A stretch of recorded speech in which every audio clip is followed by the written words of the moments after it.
একসময় নিঃশেষ করে দেওয়ার চেষ্টা করবে। মুসলিম বিশ্বের যে সকল মোড়ল দেশ নিজেদের রাজত্ব বাঁচানোর জন্য, নিজেরা বেঁচে থাকার জন্য আজকে নেতৃত্ব দিচ্ছে না, তাদের প্রতি আল্লাহর অভিশাপ নেমে পড়বে।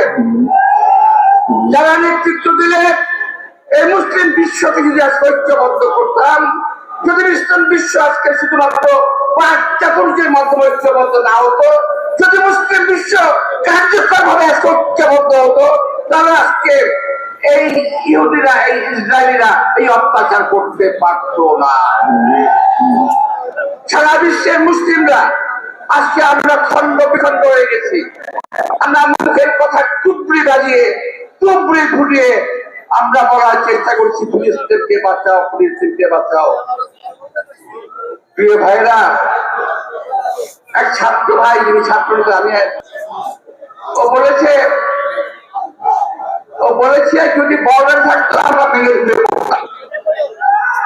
সত্যিকার আপনার সাহসী বক্তব্য রেখেছেন, বাস্তব ভিত্তিক একটা বক্তব্য রেখেছে। আমি বলবো, আমি তাকে ধন্যবাদ জানাই। আমরা মুক্তিযুদ্ধ করেছি, আল্লাহর রহমতে